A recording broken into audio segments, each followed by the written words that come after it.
Great time to teach kids about the importance of it, and even better if you can meet your children where their interests are, making it fun and exciting. In this case, have them grab a basketball, lace up some sneakers, and bring a bag of non-perishables for Hoop to Feed the Hungry. And here to tell us more is former Sacramento King and NBA champion Pete Chilcutt. Thanks for joining us, Pete. Tell us all about Clutch City, because we had you on earlier this year when you were starting to launch it, but how's it been going? Well, thanks for having me on, Aubrey. It's been a great experience. We did start back in August with a back-to-school camp theme, trying to get kids back out there. We knew that they'd be homebound and itching to get out there for some exercise, so we provided a safe environment. We did a whole bunch of back-to-school camps in August, September. We did a couple camps in October.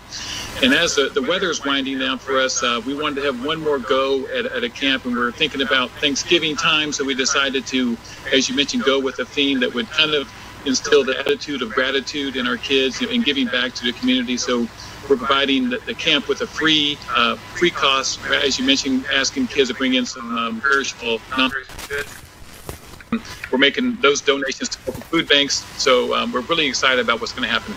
So this is going to be a free clinic, Hoop to Feed the Hungry. It's a great mission and reason that you're doing this. Talk about where the donations will go. Well, we have right now currently 3 food banks we're going to be targeting, and that is Sacramento Food Bank, the Orangevale Food Bank, and then the Twin Lakes Food Bank, which is in Folsom. And then when the kids bring in their non-perishables, what kinds of things are they going to be learning at the clinic when it comes to basketball?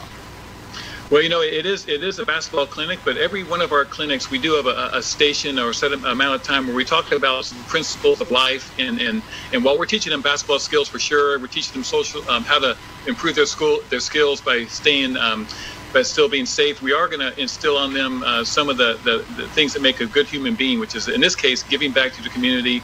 It's not all about taking. It's not all about what can I do for myself. And that really translates over to basketball as well. Basketball is a team game, and so we're kind of teaching the kids to be team players for life. I think that's such an awesome way to teach them more than one thing. Now, do the kids need to have any special experience or a certain ability level in order to join in? No, not at all. And that's the fun thing about it. We have kids so many times in the last couple of months that have said, I've never played basketball before. And that's awesome for us. We're introducing kids to a great sport. We're also getting kids who are in high school trying out for their teams this year. So we have a wide range. It's 4th grade through 12th grade. You can imagine the difference in skills, the difference in sizes. But every one of those kids who comes out there is just excited to be out there and having a great time with us. Well, I know you can't be doing it by yourself, Pete. Who else is going to be out there? Well, we have a great staff of area coaches from the local high schools. My co-founder, Philip Peterson, has helped me put this thing together. But without the staff that's working the camps, and more importantly, as you really mentioned, the local businesses have been great in supporting us. Some of the kids who really can't afford to come to our camps, we get local businesses to sponsor them. So without the businesses jumping in with 2 feet, without the coaches volunteering, this thing never worked off the ground, so we're extremely fortunate to have those people helping us this year. Yeah, and obviously you have the professional background that you're bringing in, and that makes it a little more exciting. What's been the best thing to come out of these camps now that Clutch City is firmly in the community and offering these things? Well, what I think has been great for us, as I mentioned, we're introducing kids and families to basketball. We're reinforcing some of the skills that some of these players need to develop. And as you mentioned, our whole goal is not just to do this for a couple months and never hear from us again. We want to be around here for the long haul. So we're hoping once we get access to some more courts, maybe in the spring when the weather gets better again, or maybe some inside courts, hopefully that we become more of a mainstay in Sacramento where families know they can come not only for good basketball, but for we're doing things the right way. Oh, that sounds awesome. Now, how have you been able to do this safely during COVID?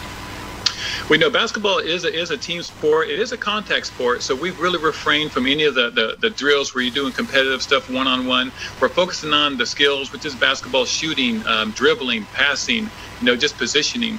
And as I mentioned, there's a wide range of skills that have come to our camp, but I think everyone has enjoyed just going through the process of getting out, exercising. We have a lot of fun contests at the end of camp, so it's just a great time for the families. I've gotten so much positive feedback from this. Well, it sounds like a whole lot of fun. So do parents need to sign their kids up? Can they just show up? When is this all happening?